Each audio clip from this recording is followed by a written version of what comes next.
If you're going to have the draft in Vegas, then do what everybody in Vegas does. Get bleep canned. Bleep faced.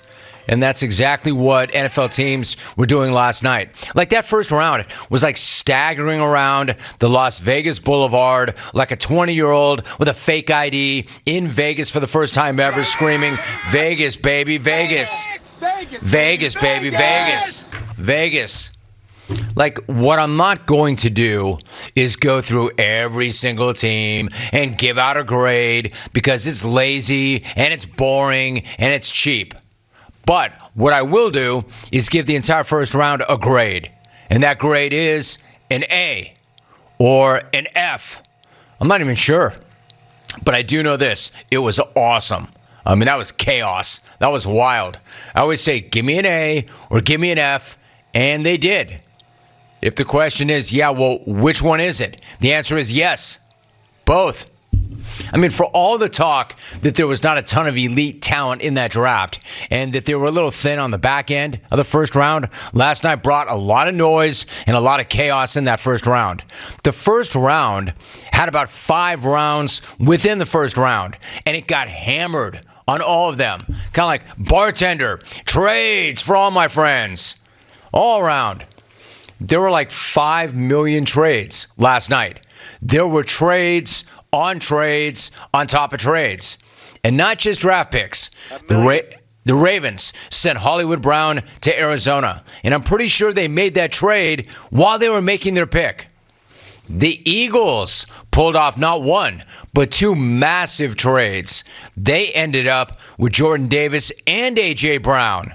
Is that any good? The Packers had one of the biggest trades before the draft when they sent Davante Adams to Vegas. Of course, we know this. We remember. Not a problem.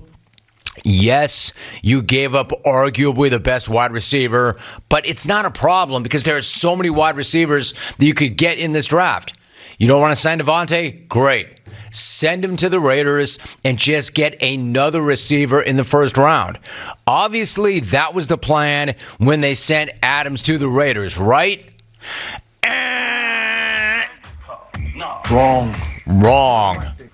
Imagine if the Packers traded Davante Adams and then did not draft a receiver in one of the deeper receiver drafts in recent memory. Actually, you don't need to imagine it. That actually happened. It's real. The Packers had 2 picks in the first round. It's incredible, right? They had 2 picks in the first round, and they went linebacker, defensive tackle. Yeah, like they were going to break their streak. The hell they were. They've gone 20 years without taking a wide receiver, a tight end, or a running back in the first round. I mean, that's incredible. That can't be easy to do. Do you know how hard you have to work to pull that off? Not a single receiver or a tight end or a back in the first round. Never even accidentally or mistakenly took a weapon in the first round. Never accidentally wrote the wrong name on the wrong card. It's almost like they're allergic to getting Aaron Rodgers help. Like it's the last thing in the world they want to do.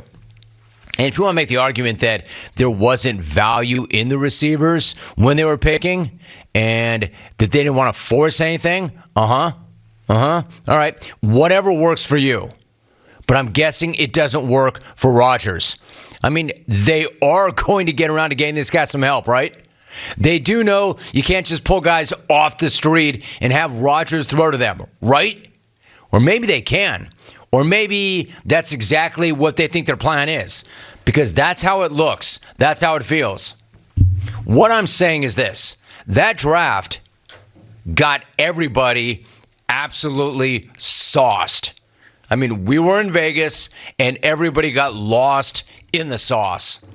By the way, another great horse name. Lost in the Sauce. Lost in the Sauce would be a great horse name. But when I'm talking about thank you, Alvin, getting lost in the sauce in this regard, I'm talking about Sauce Gardner, of course, because he came in and he stole the show. I think that's awesome because the coolest name in the game right now was just getting announced by the least cool guy on the planet. I never thought that I would live in a world where the name Sauce Gardner did not sound cool. Sauce Gardner is a great name. Not only a great name, but a great bit of swag and personality to back up that great name. I'm not sure what sounded better to me, or which sound was better. Roger saying Sauce Gardner, or one of my childhood heroes, Franco Harris, losing his mind over the Steelers pick. And again, growing up in Los Angeles, I was an enormous Steelers fan. Mid-70s. Terry Bradshaw was my guy. I've made this clear on this show before. I had 3 sporting idols growing up. Terry Bradshaw, the Penguin, Ron Say, and Gail Goodrich. But I was a huge Steeler fan. So Franco also was one of my guys. So I'm up here looking at my hero last night, losing his mind. Like when Goodell gave him the opportunity, Franco looked like he had just seen the face of God. Goodell kept talking, but all I could do was stare at Franco because he looked like he had just won the Super Bowl. Did Goodell just give the Steelers him the pick, or a winning lottery ticket? I'm pretty sure the reaction, especially facially, would have been exactly the same. I mean, my man Franco was pumped. He was hyped. And then when Raj cleared the runway and let Franco get to the mic, he 10x'd that enthusiasm and hype. Have you ever seen anybody so hyped about anything in life as Franco was to be up there announcing the 20th pick in the NFL draft? That was something else, and I mean that in a good way. It's been a long time since I've seen anybody that happy to read anything off a card. That was not Franco running out of bounds to avoid contact, or Franco weirdly ending his career in Seahawk gear. That was the immaculate reception of draft announcements. The collision between Frenchie Fuqua and Jack Tatum. And that crazy camera angle where Franco comes out of nowhere to get the ball off his shoe tops. Get it, Franco. And then the reaction from Pickett and his family was even better. He's in tears. They're going nuts. It was awesome. From Franco's reaction to Kenny's reaction, that pick was the most emotional moment of the night. Pretty awesome. Yet, not even the best reaction to a pick. The most emotional reaction to a pick, but not the best reaction to a pick. My favorite reaction of all was Sean McVay and Les Sneed reacting to the Patriots selecting Chattanooga offensive lineman Cole Strange during the middle of their presser. Quote, and we wasted our time watching him thinking he'd be at 104. And that laugh. Alvin, that obviously goes into your laugh tracks. That is a laugh for the ages. So people are like, of course that was a laugh for the ages. How blasted do you think the guy was? I don't know if that's true or not. Yeah, I love people jumping into the chat and claiming McVay had a few for sure, LOL. Laugh out loud. Or these dudes are lit. It's lit. I don't know. First of all, they're pretty young guys. They spend a lot of time in the weight room. They're running on different fuel. They've got a lot of energy. Or maybe they had a couple in them. I don't know. I have no idea. But they had the same reaction that everybody else did to the Hood's pick. Difference being, there's Sean McVay and Les Sneed. But we all had the same exact reaction, right? Like, wait, what? Hood? Really? I don't know if these guys were hammered or not. I do know this.